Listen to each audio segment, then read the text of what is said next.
সরকারি কর্মচারীদের বেতন অবশেষে দ্বিগুণ হচ্ছে, সেই সাথে থাকছে আরো 5% ইনক্রিমেন্ট। বিস্তারিত দেখুন ভিডিওতে। প্রকাশিত হল নবম পে স্কেলের তালিকা। 15টি গ্রেডের চূড়ান্ত সিদ্ধান্ত ও পেনশনের শতভাগ সুবিধা কার্যকর। আসসালামু আলাইকুম দর্শক, আজকে জাতীয় পেপারগুলোতে এ বিষয়ে বিস্তারিত আলোচনা করা হয়েছে, তাই অনুরোধ করব চ্যানেলটি সাবস্ক্রাইব করে ভিডিওতে লাইক দিয়ে সম্পূর্ণ ভিডিও দেখতে থাকুন। অবশেষে প্রকাশিত হল দীর্ঘদিন প্রতীক্ষিত নবম পে স্কেলের তালিকা। পে কমিশনের চূড়ান্ত প্রতিবেদনে 15টি গ্রেডে বেতন কাঠামোর সিদ্ধান্ত নেওয়া হয়েছে। পাশাপাশি অবসরপ্রাপ্ত সরকারি কর্মকর্তা ও কর্মচারীদের জন্য শতভাগ পেনশন সুবিধা কার্যকর করা হয়েছে। সরকারি চাকরিজীবীদের জন্য এটি নিঃসন্দেহে এক ঐতিহাসিক সিদ্ধান্ত বলে মনে করছেন সংশ্লিষ্টরা।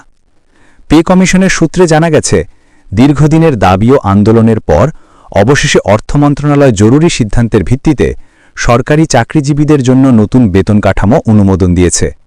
অর্থ মন্ত্রণালয় ও পে কমিশনের চেয়ারম্যান জাকির আহমেদ খান এক বিবৃতিতে জানান, বাংলাদেশের সরকারি চাকরিজীবীদের জন্য নবম পে স্কেল অতি দ্রুত সময়ের মধ্যে বাস্তবায়ন করা হবে। প্রধান উপদেষ্টার নির্দেশে সব সরকারি, অধা সরকারি ও স্বায়ত্তশাসিত প্রতিষ্ঠানের কর্মকর্তা কর্মচারীদের জন্য নবম পে স্কেল কার্যকর করা হবে। এতে করে নিম্ন ও উচ্চ পর্যায়ের সব কর্মচারী সমান হারে সুযোগ সুবিধা পাবেন।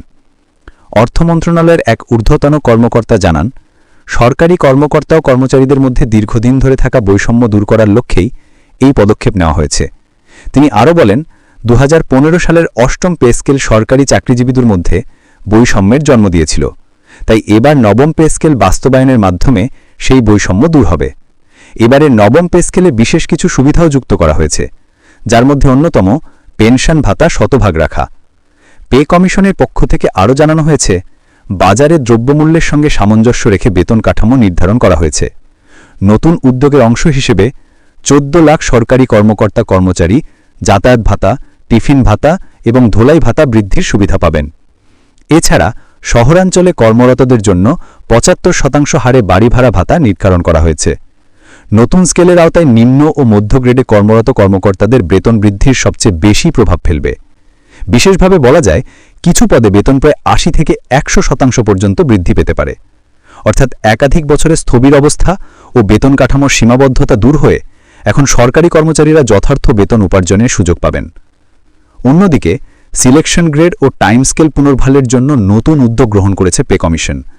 পূর্ববর্তী সরকারের সময় সিলেকশন গ্রেড ও টাইম স্কেল বন্ধ করে দেওয়ায় কর্মকর্তা কর্মচারীদের মধ্যে হতাশা দেখা দেয়। সেই প্রেক্ষিতে অন্তর্বর্তীকালীন সরকারের প্রধান উপদেষ্টা ড. মোহাম্মদ ইউনূসের নির্দেশে এই দুটি সুবিধা পুনরায় চালু করার সিদ্ধান্ত নেওয়া হয়েছে। আজ অর্থ উপদেষ্টা ও পে কমিশনের চেয়ারম্যানের উপস্থিতিতে জরুরি বৈঠক অনুষ্ঠিত হয়। বৈঠকে জানানো হয়, সরকারি চাকরিজীবীদের আর্থিক উন্নয়ন ও জীবনমান বৃদ্ধির লক্ষ্যে নবম পে স্কেল বাস্তবায়ন চূড়ান্ত করা হয়েছে। আশা করা যাচ্ছে ডিসেম্বরের প্রথম সপ্তাহ থেকেই নবম পে স্কেল বাস্তবায়নের ঘোষণা আসবে। বিশেষজ্ঞরা বলছেন, নবম পে স্কেলের এই নতুন কাঠামো সরকারি চাকরিজীবীদের জীবনযাত্রায় ইতিবাচক প্রভাব ফেলবে এবং দীর্ঘদিনের অবহেলা দূর করবে। সরকারি কর্মচারীদের দাবির প্রতি সরকারের এই সারা প্রশাসনে নতুন উদ্দীপনা সৃষ্টি করবে বলে তারা মনে করছেন।